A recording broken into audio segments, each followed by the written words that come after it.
Hi guys, welcome to my channel. അപ്പൊ നമ്മളത് ഒരു ഇന്റർവ്യൂ നടത്താൻ പോവാണ് എന്റെ അച്ഛന്. അപ്പൊ എന്താണ് ചോദിച്ചത്? എപ്പോഴാ തുടങ്ങിയത്? ഈ നഴ്സറി തുടങ്ങിയിട്ട് ഏകദേശം 25 വർഷമായി. എന്തൊക്കെ ചെടികളാ? ഇവിടെ പൂച്ചെടികളുണ്ട്, പഴച്ചെടികളുണ്ട്, അതുപോലെ അലങ്കാര ചെടികളുണ്ട്, ഔഷധ ചെടികളുണ്ട്.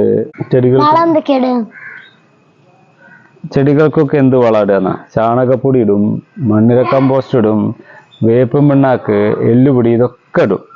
കൃഷി ചെയ്യാനുള്ള കുട്ടികൾക്കൊക്കെ താല്പര്യമുണ്ടോ? കൃഷി ചെയ്യാൻ ഇവിടുത്തെ കുട്ടികൾക്ക്, എൻ്റെ കുട്ടികൾക്ക്, ഇതാ നിങ്ങൾ രണ്ടാൾക്കും നല്ല താല്പര്യമുണ്ട്. ഇനി മറ്റു കുട്ടികൾ എന്താ ചെയ്യേണ്ടത് വെച്ചാൽ കുറച്ച് പച്ചക്കറി വിത്തുകളൊക്കെ സംഘടിപ്പിച്ച് ഓരോ സ്ഥലത്തൊക്കെ കുഴിച്ചിട്ടിട്ട് വളർത്തുക. എല്ലാവരും കൃഷി അല്ലെങ്കിൽ ചെടികൾ വളർത്തുക എന്നാണ് എല്ലാവരോടും പറയാനുള്ളത്. പൂമ്പാറ്റ ഇവിടുന്ന് കൂടുതലൊക്കെ വരുമോ? പൂമ്പാറ്റ ഇവിടെ കുറേ വരും. അതിൻ്റെ കാരണം എന്താ വെച്ചാൽ കശ്യപിൻ്റെ ഏട്ടൻ തന്നെ ഇവിടെ കുറേ പൂമ്പാറ്റ ചെടികൾ വളർത്തുന്നുണ്ട്.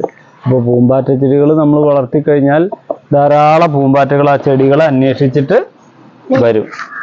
ഉണ്ടോ?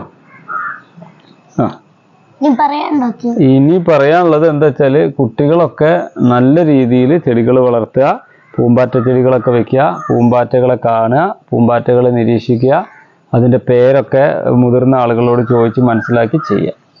അപ്പോൾ എന്നെ ഇൻ്റർവ്യൂ ചെയ്തത് കശ്യപ് ദിനേശാണ്. കശ്യപ് ദിനേശ് കുറേ കാര്യങ്ങളൊക്കെ ചോദിച്ചു. അപ്പോൾ അതുകൊണ്ട് വളരെ സന്തോഷം. Thank you.